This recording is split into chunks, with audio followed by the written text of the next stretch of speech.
함께 소개를 곧바로 드리겠습니다. 서울대학교 환경대학원 송영근 교수님의 발표를 통해 지속가능 보고서 평가 방법론에 대한 아젠다 함께 나누겠습니다. 네.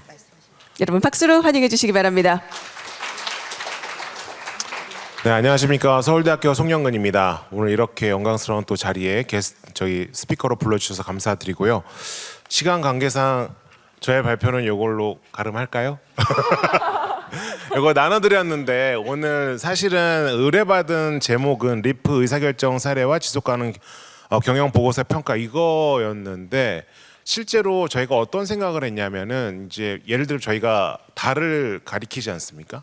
근데 저희 달을 쳐다봐야 되는데 이제 손가락에 매몰되고 있다는 그런 생각을 했습니다. 그래서 오늘 앞쪽에는 굉장히 큰 이야기들을 해주셨고, 그다음에 이제 이 앞에 이제 MSCI라든가 이 뒤쪽에 해당하는 부분, 특히 이제 이 보고서에 해당하는 부분은 그 손가락에 해당하는 부분. 그러니까 리프에서 뭐 L을 어떻게 해야 되고 E를 어떻게 해야 되고 그거보다도 다른 것들도 굉장히 지표 많죠. 그다음에 TNFD 말고도 굉장히 많은 사실은 그 가이드라인의 범람 속에서 우리는 어떤 것들을 어떻게 대응해야 되는가라고 하는 그런 이제 공통된 어떤 질문들을 가지게 되는데 그러다 보니까는 엄청 이렇게 큰 이야기도 해야 되고 근데 이제 실제로 저희는 보고서를 써야 되고 이 중간을 어떻게 메꿀 것인가. 그 다음에 저희가 지속가능 경영 보고서라고 이제 써놨는데 사실은 이제 ESG하고 TNFD하고 재무 공시랑은 좀 다르지 않습니까? 여러분 회사 안에서도 기업 안에서도 담당 부서도 다르고 서로 소통도 잘 안 될 겁니다.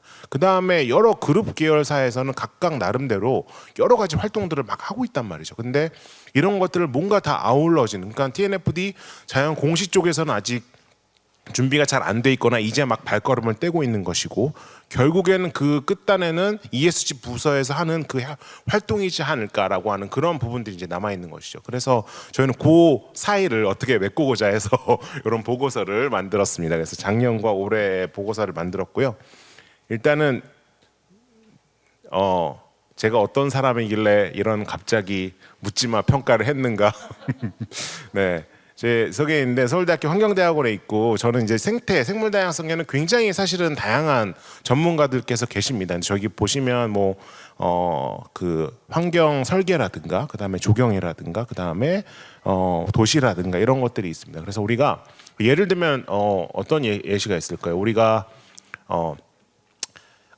주식을 투자를 해야 되는데 그죠? 개별 종목의 속성, 그다음 그 개별 기업의 여러 가지 파이낸셜 리포트 모든 것들을 다 분석한 다음에 여러분 투자하십니까? 네. 그렇지 않습니다. 나는 1억이 있는데 저는 1억 없습니다. 1억이 있는데 이걸 포트폴리오 어떻게 해야 될까? 수익률 얼마 내야 될까? 보고서 전체적으로 뭔가 배분하는 그런 것들이 있지 않습니까? 제가 생물 다양성에서 굉장히 다른 켜가 있는데 생물 종의 이제 여러 가지 활동들을 보는 켜도 있겠지만은 일단은 우리의 관점은 하나하나 개별 종목을 보기보다 우리는 자산이 있는 거죠. 자연 자산이. 우리 기업이 가진 자연 자산. 새로운 사업장, 신규 사업장, 공장. 그런 어떠한 그런 공간이 있는 거죠. 그래서 이 공간을 어떻게 생태적으로 생물 다양성적으로 잘 영위를 하고 좀 더 확장적으로는 공급망 전체에서 우리를 이것들을 어떻게 영위할 것인가.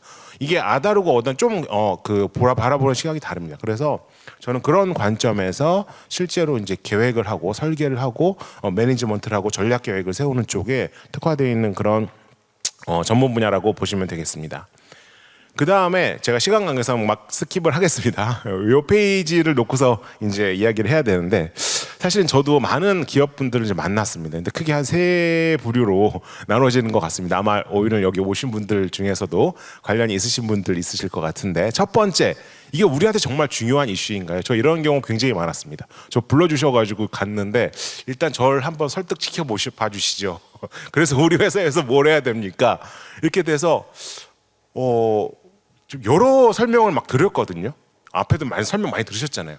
근데 제가 내린 결론은 뭐 예를 들면 이런 겁니다. 우리가 노후를 대비를 해야 되는데 노후를 대비하기 위해서는 뭐 연금을 몇 단계로 쌓아라 뭐 이런 이야기 너무 많지 않습니까? 근데 결국 그 얘기를 듣고 하시는 분도 있고 안 하시는 분도 있고 근데 사실은 꼭 하셔야 되는 분도 있고 별로 안 하셔도 상관없으신 분들도 계신 거죠. 그래서 이게 제가 오랜 경험을 오랜 만남을 통해서 깨달은 바는 이거는 어떻게 보면 선택의 문제이고 여러분이 그 해당 기업이 하겠다라고 마음을 먹으시면 제대로 이제 하는 거고. 근데 왜냐면 앞에 많은 배경 설명을 들으셨으니까. 그럼에도 불구하고 다른 데서 다 하는 거 보고 우리가 규제를 시작하겠다라고 하면 그래서 그 상태도 저는 맞다고 생각합니다.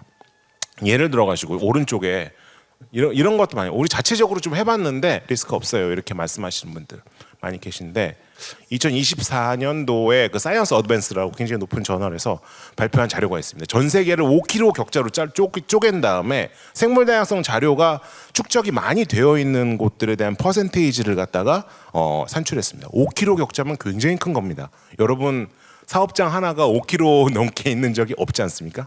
굉장히 성긴 데이터셋이 이게 오리지널 데이터셋입니다. GBIF라고 불리는 오리지널 데이터셋인데 이게 몇 퍼센트인지 아십니까? 전 세계 약 7% 미만입니다.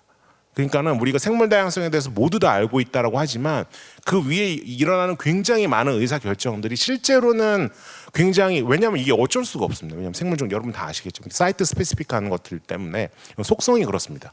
그래서 사실은 이런 것들 때문에 제대로 좀 진단이 안 되고 있는데 정말 그 진단이 맞습니까? 라고 하는 게 사실은 첫 번째 과업인 거죠. 그래서 제가 어떻게 말씀드리면 요즘에는 한번 설득시켜 봐 주세요 이렇게 많이 말씀하시거든요. 진짜로 그걸 해야 되는지 알아야 되는지를 아는 게 지금 첫 걸음입니다. 그 과제를 하셔야 됩니다. 제가 그렇게 이제 말씀드립니다. 진짜로 앞에서 말씀드렸던 리스크부터 중첩부터 이 모든 것들이 다 그것을 가르치고 그 가이드를 하는 거입니다. 두 번째 케이스. 좋은 일은 열심히 많이 했는데 다음은 뭐 하면 좋을까요? 이거 특히 이제 ESG 보고서, ESG 부서랑 저희가 컨택할 때 많이 듣습니다. 네, 사회공헌 같은 거 되게 많이 했다.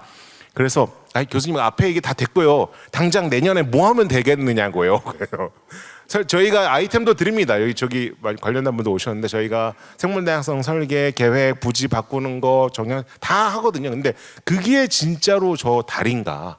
이 앞에 있는 많은 담론들이 과연 여기서 땅 파고 공사하는 그것들을 가르치고 있는가? 그거 아닙니다. 그래서 사실은 이제는 왜 그 장소에서 왜 그거를 대상으로 어느 정도 규모로 어떤 기술과 방식으로 얼마 동안 해야 되는지 이런 것들을 해야 됩니다. 저희 경영하고 많이 비교를 해드리는데 여러분 공장 만들 때 우리가 그냥 공장 지어볼까 이렇게 해서 짓습니까? 아니지 않습니까? 우리가 이 공장을 여기다 지으면 앞으로 30년 동안 어느 정도 매출이 발생할 거고 그것들을 다 파이낸셜리 가지고 와가지고 저희가 투자를 받아가지고 짓는 거 아니겠습니까?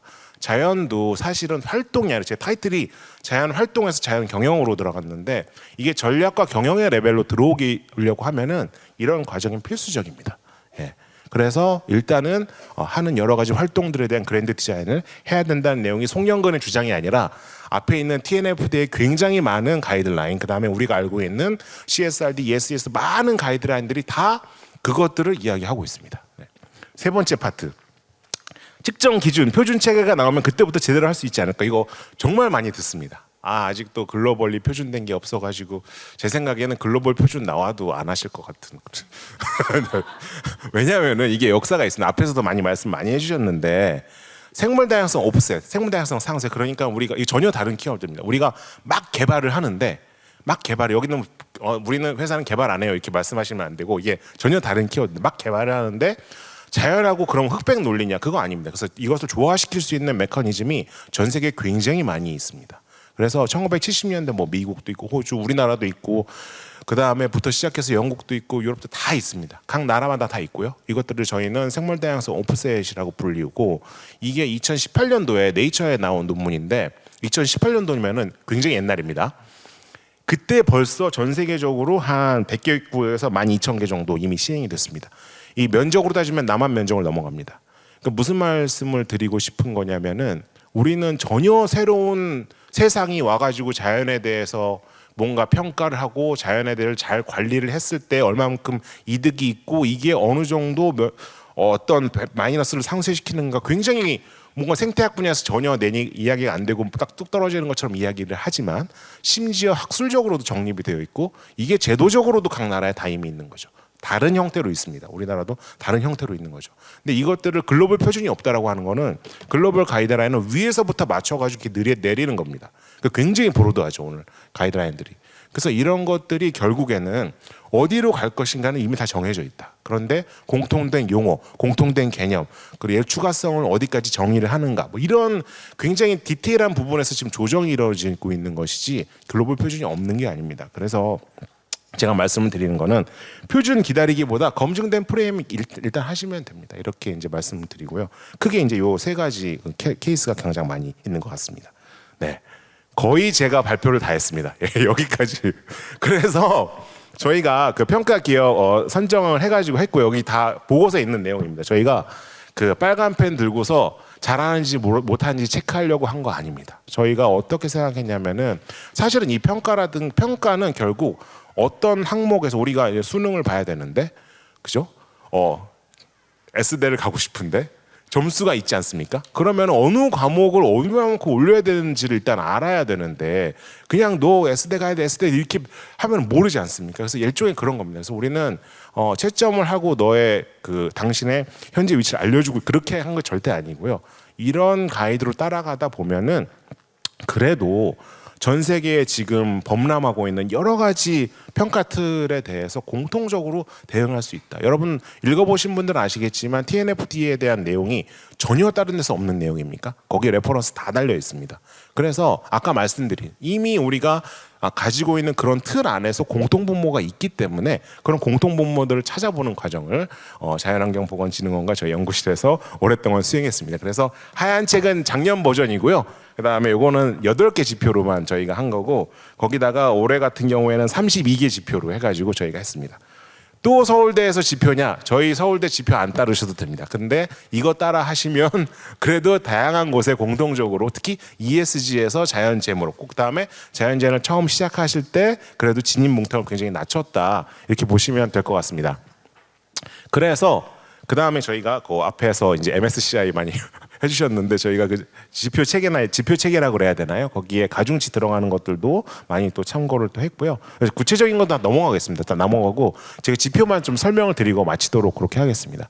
구체적인 거는 작년에 비해서 이제 이슈 풀을 만들었고 각각의 사업 부문별로 해당할 수 있는 것들을 저희가 정의를 했고 그 다음에 이제 중점 영역과 이제 여러 가지 가중치에 따라 가지고 저희가 점수를 부여해 가지고 합치는 그런 과정들을 가지고 왔고요. 저희가 말씀드리고 싶은 거는 사실은 요 페이지랑 요 다음 페이지가 메인입니다. 아마 여기 보고서에도 다 들어가 있습니다. 32개의 이제 지표가 되겠습니다. 그래서 첫 번째는 글로벌 어젠다 반영입니다. 물론 이제 그 ESG 보고서 말고 TNFD 보고서를 발행하신 분들도 많이 계시는데 저희는 이제 평가 기준을 맞추기 위해서 그냥 ESG 보고서로 했다는 말씀드립니다. 저희가 피드백 받았을 때 우리 TNFD 보고서 나왔는데 다른 내용 들어 있어요. 그래서 저희가 죄송합니다 이렇게 말씀드렸습니다. 그래서 잘 하고 계신 분들은 계시지만 일단은 그냥 맥락 없이 올해도 파편적인 사업을 그냥 목록하시는 분들이 계신데 TNFD라든가 여기서 이야기하고 있는 거는 그런 것들을 글로벌 아젠다에 맞춰가지고 일단은 에이밍을 잘 골프 붙일 때도 에이밍 잘해야 되지 않습니까? 그래서 에이밍 잘 해야 된다는 그런 부분 1번으로 가지고 왔고요. 두 번째는 목표가 있어야 된다. 아까 말씀드린 것처럼 공장이든 사업이든 이것들의 끝에는 어떤 목표를 달성할 것인가. 저희가 모 기업하고 또 이제 영역과제를 이제 같이 했었는데 거기에 그 이제 과제명이 네이처 포지티브 목표 설정이었습니다. 근데 목표를 설정하려면 목표를 설정하기 위한 근거들이 어느 정도는 다 나와줘야 됩니다. 그러다 보면은 우리 사업에서 앞으로 우리 회사에서 20년, 30년 동안 해야 되는 로드맵이 보이게 되고요. 그것들을 채우는 방식으로 ESG든 아니면 자연재해 공시든 그거는 꼭 땅 파고 사업하는 그런 거 아닙니다. 여러 가지, 그러니까 어떤 보고서를 내야 되는 거랑 어떤 부분을 점검을 해야 되는 거랑 이런 것들이 나가게 되는 거죠. 그래서 사실은 TNFD의 많은 가이드라인들이 그런 로드맵을 보여주는 그 이정표들을 사실은 보여주고 있습니다. 그래서 그런 부분들을 중요성을 환기시키고 싶었고요. 그 다음에 이제 뒤로 의존도 영향, 그 다음에 리스크 기회 분석은 여러분 익히 다 아실 겁니다. 그래서 여기에 대해서도 아까 말씀드린 것처럼 글로벌리 범용된 툴도 좋고 근데 만약에 여기서 리스크를 더 혹은 기회를 더 알고 싶으면 또 다른 방법으로도 왜냐면 목적은 우리가 그 툴을 이용해서 면죄부를 가지는 게 목적이 아니라 진짜로 이게 괜찮은지 혹은 좋은 건지를 보는 게 그게 목적이지 않습니까? 그래서 그런 부분이 있습니다. 그 다음에 중대성 연계, 아까 이중중 중대성. 그러니까 딴 데 가서 묻지마 나무 심기 하는 거 이 부분에 대해서 사실은 상당 부분 TNF나 이런 데에서도 아까 로케이션 부동산하고 거 똑같습니다, 여러분. 그래서 왜 거기서 하필 그거를 하느냐에 대한 그런 그 합리성이 그 정당성이 있어야 되는 것이죠.